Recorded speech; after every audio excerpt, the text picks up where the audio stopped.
Hello there and welcome to the Live Snap Love Show with me, your host, Audrey-Ann.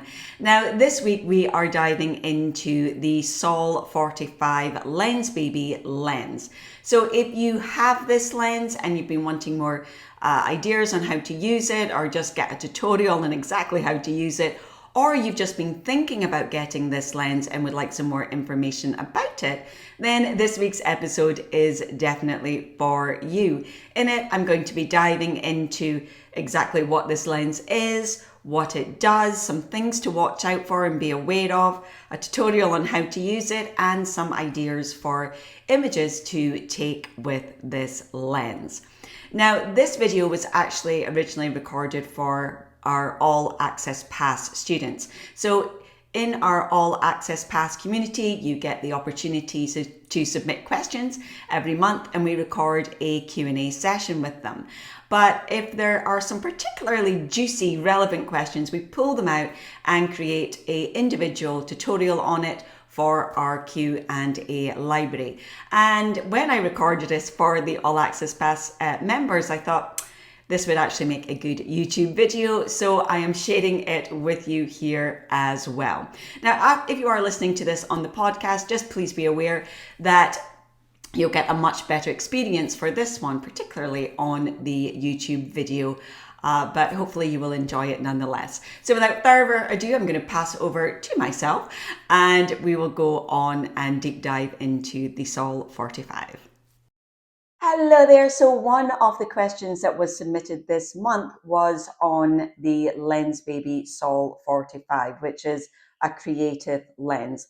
This person was asking me how I was enjoying the lens, if I would recommend it, and if I had any tips for using it.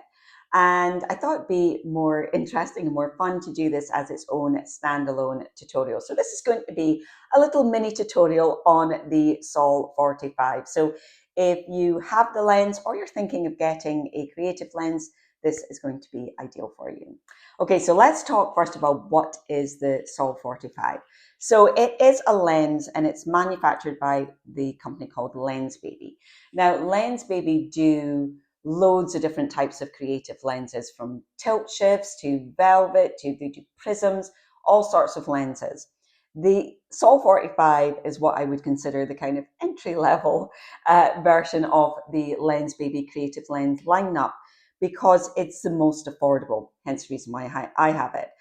So if you're not sure whether creative lenses are for you, or it's not going to be a big part of what you do, you just want something to kind of play around with and have fun with, then these are absolutely great. And so that's why I got this one. It wasn't something that was going to be a major part of my photography arsenal. I did want something that was fun and just something to play around with. So it's a lot more reasonably priced for that. Now, this particular one, the SOL45, is a creative lens, and what you get with it is one single spot of focus. Let's call that sweet spot of focus. And then the rest of the image is blur. So you get this one clear spot of image, and then all around it is blur. And this gives you a really creative look to your images. I think it's really good for like still life images to add a little bit of, almost feels like movement to it, adds a little bit of energy to it. So great fun to use because you can change where that sweet spot of focus is. So this is what's known as a tilt shift lens. So let me just unlock it, and I'm going to move this slightly closer to the camera.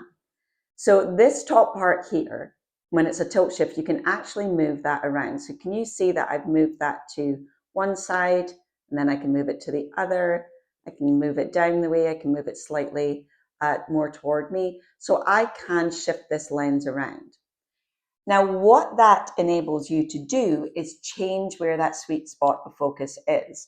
So if you have that tilted down to this way, then my sweet spot focus is going to be down here.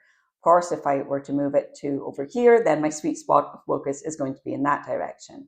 Now, you can actually lock this lens so that the sweet spot of focus is always in the middle, and this can be much easier when you're first starting out. So there's a little lock icon right there in the middle of it. You just twist the lens. Once it's in the center, twist it, and then that's it locked into that center position. when you're starting out, believe me, that's a lot easier to work with. Now, a couple of things that you need to bear in mind about this lens, which is really important. The first is that it is a fixed aperture. It only has one aperture setting. So on the lens here, it says 3.5. That's not the maximum aperture, that is the aperture. It is the only one you can use. So when you have this attached to your camera and you have that on and you go in, actually it doesn't even come up with a number, it says 00. It's on mine anyway, I would imagine it'll be the same on most. And you move that aperture dial, nothing is going to happen. You can only use that one aperture, f3.5. So to get your exposure right, you're going to have to change your shutter speed and your ISO. Your aperture is always going to be at 3.5. Now, the other thing to bear in mind about this lens is that it is manual focus only. And this can be very daunting for some people, but it's easier than it looks. So this very front dial here in the camera, this front one here, we can move that in or out for focus. So there is no manual focus. Again, if you were to press the manual focus, have to press your shutter or use your back button, whatever one you're using, to, try and lock focus, nothing is going to happen. You are going to have to move this lens in or out. So that is three things really to bear in mind about this lens. One, it's got that one sweet spot of focus, which you can move around with a tilt shift. Secondly, it's got that fixed aperture of f3.5. And thirdly, it is manual focus, not autofocus, so you have to do that yourself. But as I say, great little lens, and just to show you here the size of it, it's really small, compact and lightweight, so it is great for walking around with as well.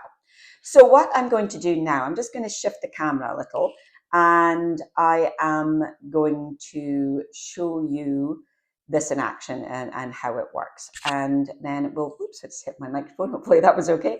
And then we'll just talk a little bit about the type of images that this might be good for. Okay, so I'm just going to demonstrate this lens and how you would use it. Hopefully you can still see me even though I'm backlit. And please excuse the mess, I'm getting a new kitchen. So this is the current store, which is not so great, but there we go. Right, so we've got this little thing here just to kind of demonstrate this in action. So what we want is I just want to make sure that one is slightly further up than the other. And I'm actually just going to move that a little bit closer to the light source. Okay, so lens-wise, obviously I'm going to turn that on. And the first thing, as I've said, aperture is definitely 3.5, can't change that. So in order to get my settings right, I am going to need to change my ISO and my aperture. So I was doing other things earlier, so I've got vastly different settings. So I've changed my settings now to get my exposure correct. And as I say, I can't really do that with the aperture. I'm definitely just using the ISO and using my shutter speed. So for this, as I say, if you've got that locked in the center position, I am going to have to lift it to my eye because I can't do it any other way. I'll try it this way. What we can do is just make sure that the center of the screen or the center of the image, and then we just rotate the front ring until that comes into focus, which would be there. And then just press the shutter to take the image. We want to tilt it. Let me just unlock that. I'm going to tilt that to the side, and now my sweet spot has moved more to the side. And again, I can use my front dial there to bring that into focus and take it there. Now, if you are getting too close and you're just not able to get the area in focus, chances are you're too close. It's not a macro lens. So you do have to be a little bit back from your subject. So if you're getting too close,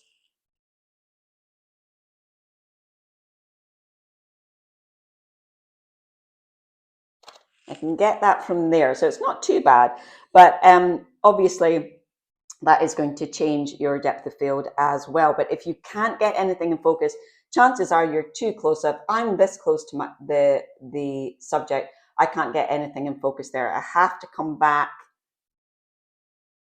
to around there to get my point of focus. So you can actually just play around with moving this sweet spot of focus. So I can move it to there.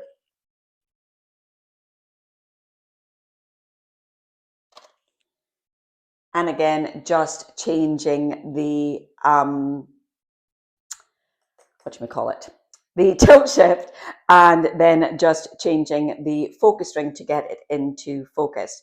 Now, what I am going to do, I'm just going to give you a couple of hints and tips for using this. I'll actually just go back to sitting, because you'll probably be able to see me better. But that is essentially, it's quite easy to use in terms of, you really got to worry about your shutter speed and your ISO. Just get this tilted where you want it, or leave it in the center to begin with, and then just move that ring to get that into focus. Okay, so what would you use this lens for? Well, the good thing is you can use it for just about anything. So I use it a lot for still life, where I want to add a little bit more into the scene, just making that still life seem a little bit more dynamic.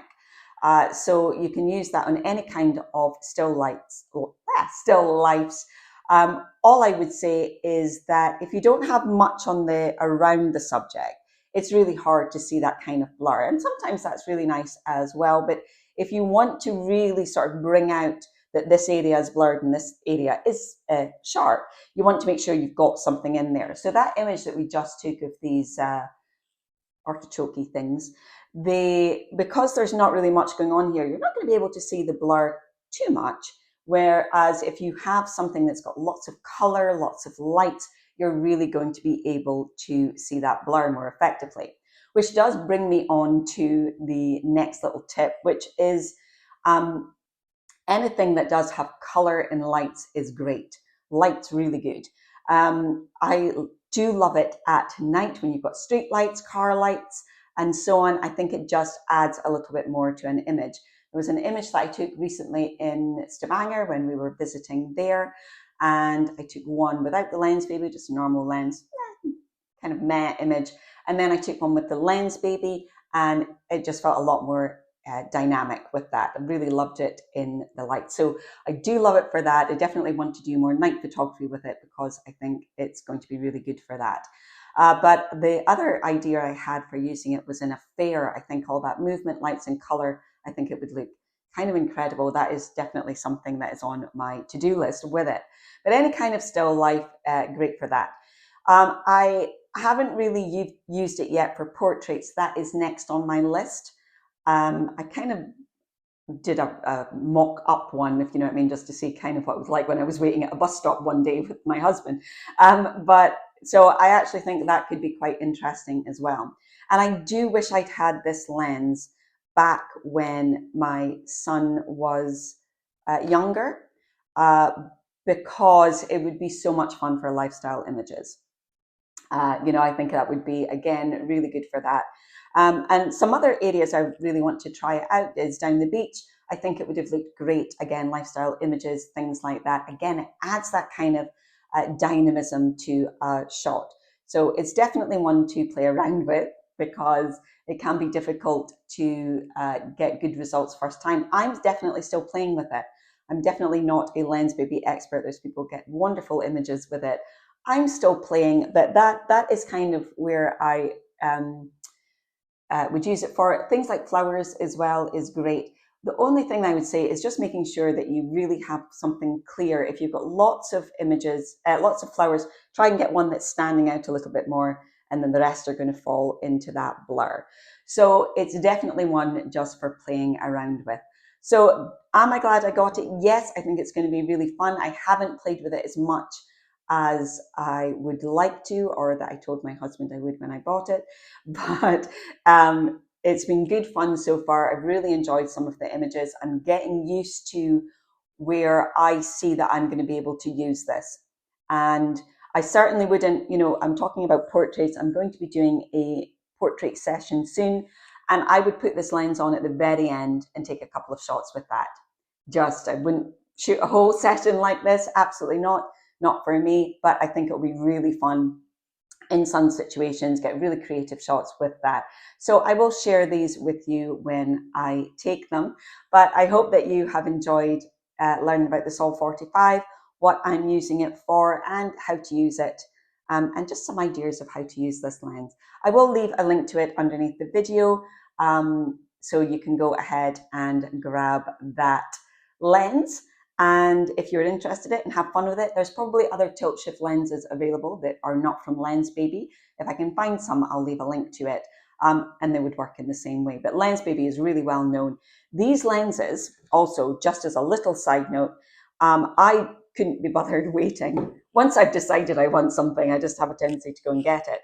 But these can often come up on secondhand sites. So it's a good idea to go and check those out as well. There was one that was on, and just unfortunately, it just didn't have the right mount, and they kept coming up, and they had the wrong mount, or they didn't work. I actually ordered one, just as a side note.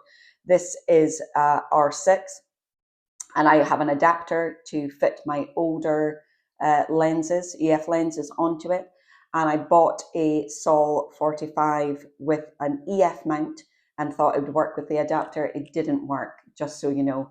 So unfortunately, it was a secondhand lens. I bought it from a company that I could return to, so it was absolutely fine. But then I got fed up waiting and I just bought it new. But they do often come up, so if you're not in a hurry, you can have a look at that. And there's definitely different Lensbabies. If you're interested in creative lenses, they have a whole array of ones. If money was no object, I'd probably have them all, but it is, in which case the SOL45 is just this great way of dipping your toe into that world of creative lenses. Okay, I hope you enjoyed this video, and I will see you again in more videos in our Q&A library. I love the way it's growing, and as always, I'm so glad that you are here. So I'll see you soon. Bye for now.